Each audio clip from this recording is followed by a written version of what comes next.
আসসালামু আলাইকুম গাইস, আবারও আপনাদের মাঝে নতুন আরও একটি রেসিপি নিয়ে হাজির হলাম। তো রেসিপিটা হচ্ছে তাল দিয়ে ভাজা পিঠা। তো তাল দিয়ে আপনারা কিভাবে ভাজা পিঠা তৈরি করবেন সেই রেসিপিটাই আপনাদের মাঝে শেয়ার করব।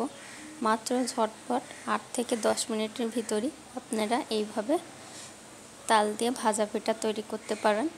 তো এইভাবে যদি ভাজা পিঠা তৈরি করেন ছোট বড় সবারই পছন্দ হবে। তো সম্পূর্ণ ভিডিওটা দেখতে থাকুন। তো আমি এখানে নিয়েছি 3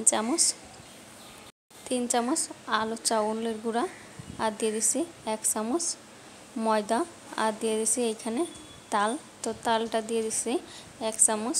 তো এই সব উপকরণ দিয়ে আগে একটু ভালোভাবে মেখে নিতে হবে। তো মেখে নিয়ে এইভাবে ভালোভাবে মেখে নিলে এই তালের ভাজা পিঠাটা ভালো হবে। তো অবশ্যই এই তালের ভাজা পিঠা তৈরি করার জন্য আগে তালের সাথে আটাটা ভালোভাবে মেখে নেবেন।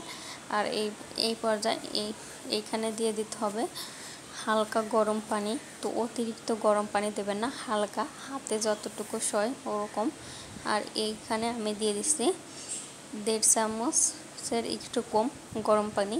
তো মোট কাঠায় এখানে 4 চামচ আটা আর 1.5 চামচ পানি দিয়ে আমি এই ডোটা তৈরি করে নিচ্ছি। আর এইখানে দিয়েছি 1 চামচ চিনি।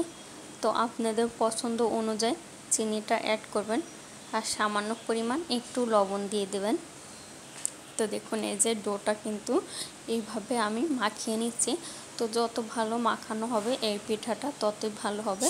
আর মাখিয়ে আপনারা রেস্টে আধা ঘন্টা রেখে দেবেন, তাহলে এই পিঠাটা ভালো হবে।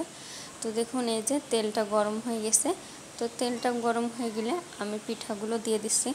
তো দেখুন এই যে মাশাআল্লাহ পিঠাটা কিন্তু ফুলে গেছে। তো যারা এইভাবে ফুলকো পিঠা তৈরি করতে চান তাদের জন্য এই রেসিপিটা অনেক গুরুত্বপূর্ণ। আর এই তালের সিজনে তাল দিয়ে এইভাবে ভাজা পিঠা একবার হলেও বাসায় তৈরি করে খেয়ে দেখবেন, আর কমেন্ট করে জানাবেন যে কেমন হয়েছে। আর কে কোন জেলা থেকে দেখছেন তা অবশ্যই কমেন্ট করে জানাবেন। আর কারা কারা এইভাবে তাল দিয়ে ভাজা পিঠা তৈরি করে খান অবশ্যই বলবেন। তো দেখুন এই যে আমি এইভাবে সবগুলো পিঠা তৈরি করে নিচ্ছি। তো দেখুন কতটা ইজিলিভাবে এই পিঠাটা তৈরি করা হয়ে যায়। আর এই ডোটা অতিরিক্ত ঘন বা অতিরিক্ত পাতলা করতে যাবেন না, তাহলে ঘন করলে পিঠাটা ফুলবে, যদি ফুলে ভিতরে কাঁচা থাকবে।